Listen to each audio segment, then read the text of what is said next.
저는 보다 정확히는 중국은 부동산으로 지금까지 성장을 이뤄왔다고 생각을 합니다. 근데 이제 부동산 중심으로 경제를 이끌어가는 거는 약간 동아시아적인 특성인 것 같습니다. 일본도 굉장히 토목으로 경제적 자원을 많이 갖고요. 우리나라만 하더라도 설비 투자보다는 그 건설 투자 비중이 절대 규모가 큰 나라거든요. 네. 그렇게 보면 중국도 역시 이제 그런 식으로 경제를 지탱해 왔는데요. 저는 중국의 수출은 미국과 중국의 완전한 결별은 힘들 거라고 봅니다. 작년까지 트럼프가 보호무역이라고 하는 조치를 들고 나온 게 2018년부터 그런 정책이 가시화됐는데 작년까지 미중 간의 그 교역 규모가 줄어들진 않았거든요. 그래서 중국이 글로벌 자본주의 분업체제에 편입된 이후에 중국이 만들어왔던 상당 부분은 뭐 그냥 그대로 미국이 그걸 또 만드는 것도 번거로운 일이고 다만 이제 특정 핵심적인 영역에 대해서는 굉장히 이제 접점이 만들어질 것 같은데 그게 우리가 잘 아는 것처럼 반도체죠. 2015년 즈음에 당시에 이제 경제를 관장했던 중국의 리커창 총리인가요? 부총리인가요? 리커창이 중국 제조 2025라고 하는 중국의 나름의 산업진흥책을 발표한 겁니다. 10년 후에 우리가 첨단 산업에서 좀 주도권을 갖자라고 하는 건데 그때 굉장히 이제 제 느낌으로 민족주의적이고 약간 국수주의적인 그런 어떤 그 색깔로 포장이 됐던 중국 제조 2025에서도 중국 사람들이 못한다고 했던 거는 우리는 반도체는 잘 못한다. 이거는 외부에서 배워야 된다라고 하는 것이고 그래서 미국이 반도체법을 통해서 중국을 이렇게 막 누르는 거는 정말 중국의 급소를 저는 찌르는 거라고 생각을 합니다. 그래서 반도체는 굉장히 첨예한 영역이 될 것 같고 나머지 저사양의 것들은 제 생각에는 미중 간의 교역이 뭐 아주 뭐 과거로 뭐 없었던 것처럼 돌아가긴 좀 힘들지 않을까라는 생각이 들고요. 그래서 수출은 첨단 영역을 제외하면은 중국의 수출이 뭐 아주 드라마틱하게 규모가 줄어들거나 이럴 것 같진 않고 근데 앞서 말씀드린 것처럼 중국은 부동산을 어떻게 또 부양을 할 거냐. 저는 중국이 성장률을 끌어올리는 방법은 간단하다고 생각합니다. 또 부동산의 경제적 자원을 확 넣으면 되는데 근데 우리가 유령 도시라는 이야기들, 코엑스 같은 큰 빌딩이 있습니다. 그거를 지으면 그거 얼마나 성장에 기여를 했겠습니까? 콘크리트도 쓰고 사람도 고용하고. 근데 지어놓고 봤더니 하루 종일 10명밖에 안 지나다녀요. 이제 그런 식의 어떤 그 경제적 자원의 낭비가 되게 많고 그걸 보여줬던 게 일본이거든요. 잃어버린 30년의 기간 동안에 성장이 둔화가 되니까 섬과 섬 사이에 다리를 그냥 놓습니다. 이걸 놔두면 그 다리를 놓을 때는 성장이 기여하지만 하루에 차가 10대도 안 지나다니고 일본의 관광을 가보시면 아마 그 큰 도시의 전망대가 도청사에 있는 경우를 아마 느끼신 분들 계실 겁니다. 도쿄도 청사가 가장 좋은 전망대고요.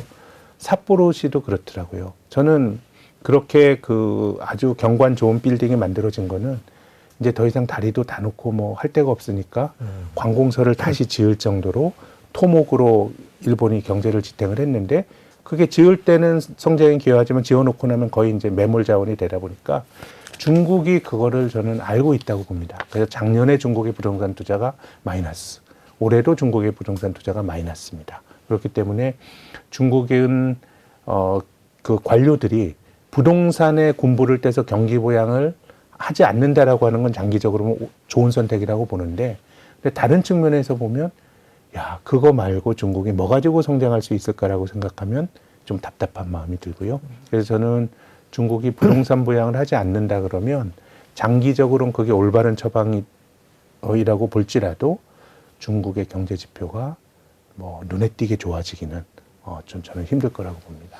그러니까 눈에 띄게 좋아지기는 힘들지만 그렇다고 무슨 미국과 뭐 다른 서방 국가들과의 그 무역이 딱 끊기거나 이런 식의 냉전은 아니라는 거죠. 그러니까 예전 그렇죠. 냉전과의 다른 이미 점이라는 뭐 이제 그건 디커플링 중국과 다른 길을 가는 거에서 디리스킹이라는 말이 나오는 것도 네. 일단 관계를 유지하면서 어떤 그 관계를 재설정하는 뭐 그런 이야기들이 유럽을 중심으로 얘기가 나왔고 뭐 이제 전체적으로 그런 식의 관계를 좀 만들어 나가지 않을까라고 생각합니다. 디커플링과 디리스킹 얘기를 좀 설명을 해 주시죠. 그게. 네, 디커플링은 이제 좀 헤어지는 거죠. 서로가 이제 다른 길을 가는 건데 관계 자체를 새롭게 설정 관계를 없애는 것을 어떻게 보면 디커플링이라고 볼 수 있고요.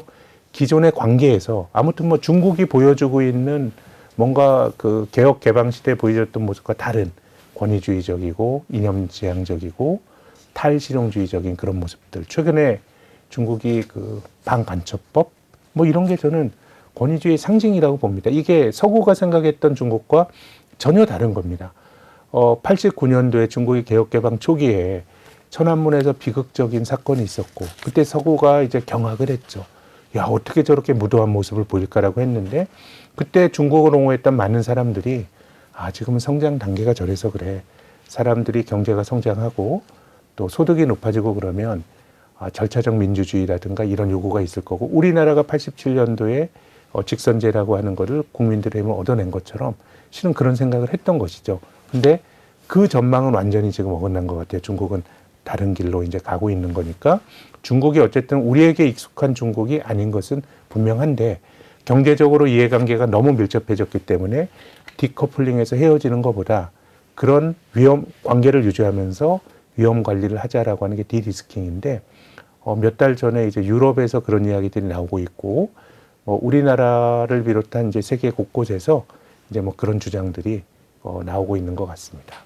예전에 서로 거래조차 하지 않고 뭐 국교조차 하지 않던 그런 냉전과는 다른 의미의 냉전이 진행된다 이렇게 보면 될까요? 아무래도 이렇게 물론 이제 뭐 대만과의 문제 뭐 이런 것들이 이제 중국이 매개가 된 물리적인 충돌 이런 게 나타난다 그러면 전혀 다른 그림이 그려질 수 있겠지만 그런 게 아니라 그러면은 완전한 결별보다는 할 수 있는 거는 같이 하고 또 아주 그 첨예한 부분에 대해서는 타협하지 않는 뭐 그런 정도가 소위 말하는 그 서구적 가치를 지향하는 쪽과 중국이 맺는 관계가 되지 않겠는가 생각을 합니다. 그 거래하는 건 주로 경제 쪽에 국한되는 거겠죠. 그러면 결국에는 네. 무역은 계속하되 네. 뭐 이념적인 것들은 굉장히 분리해서 갈 가능성이 있죠. 최근에 나온 말씀드린 것처럼 중국의 반간첩법 이런 거는 진짜 경제 활동을 하는데도 많이 위축이 될 것 같아요. 포괄적으로 반국가 행위자로 이제 몰려서 하는 거니까요. 더 많은 뉴스를 보시려면 화면 오른쪽에 있는 구독 버튼을 눌러주시면 됩니다. 그리고 제보할 게 있으면 꼭 저희한테 보내주십시오. 저희가 열심히 취재하도록 하겠습니다. 항상 SBS 뉴스를 시청해 주셔서 대단히 고맙습니다.